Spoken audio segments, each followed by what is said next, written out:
And we're going to just finish off this section of the show with another headline. We don't do the Force Friday show anymore, for the time being anyway. But there is obviously little snippets coming out. And this is obviously coming off the back of the Rise of Skywalker's cinematic run coming to an end. And now we're getting the home video release news. And what they say is we won't have a director's commentary or deleted scenes on the, I take it must be the digital download as well, not just the DVD Blu-ray.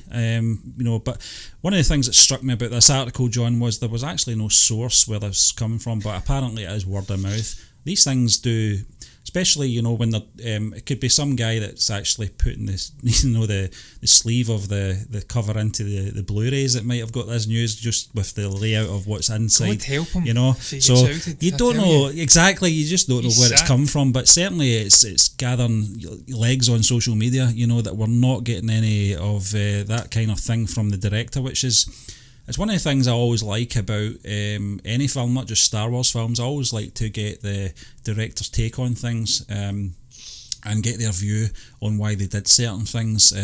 Certainly, we'll keep it Star Wars related. It was one of the things I did like about the prequel DVDs was the amount of content you got on them and George Lucas's point of view on certain things, because not everybody liked the sequel trilogy. It's prequel trilogy, sorry. No, they didn't like the sequel trilogy either, but the prequel trilogy, John, obviously had its ups and downs, more downs.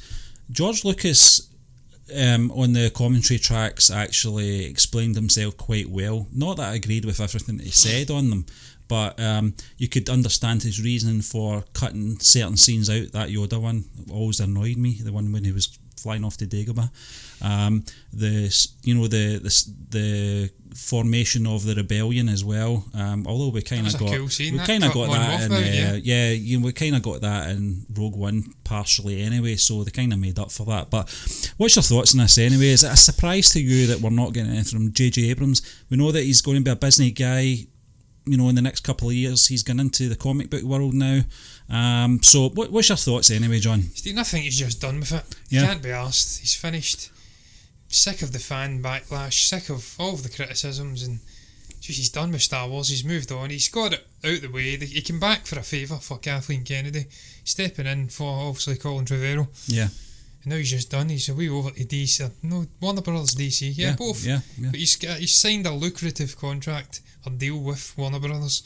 Apparently he's working on some interesting stuff over there, superhero related.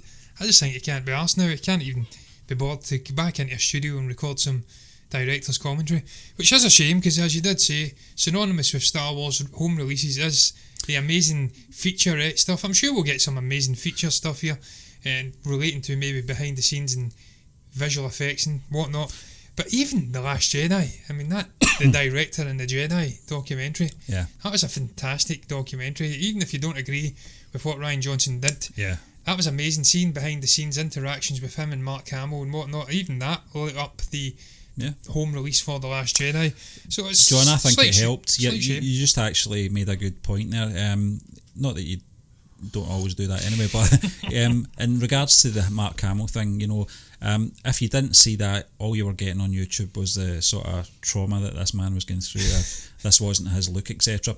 When you actually see these behind the scenes stuff, how much he put into this character for this film, he might not have agreed with where the direction of the character was going and how he was getting portrayed, but one of the things I did take from this, Mark Hamill put his heart and soul into this to the point that it was actually down his hands and knees crying after a scene, because it just, the character means that much to him, and you also got that interaction with Rian Johnson and Mark Hamill as well.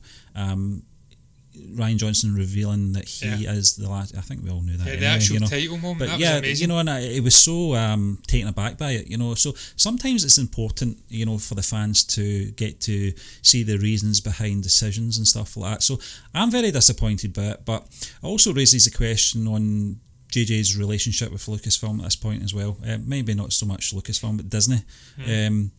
The fact he's going to Warner Brothers and not doing stuff with Marvel. I think it's going to play a part. I think it does, because we did speak in one of our last Force Friday shows about the relationship and the studio interference for the final cut. I think it was the final sort of scenes in The Rise of Skywalker that he was wanting to do a bit more with the the Anakin character, you know, perhaps Ben Solo appearing at the end as well.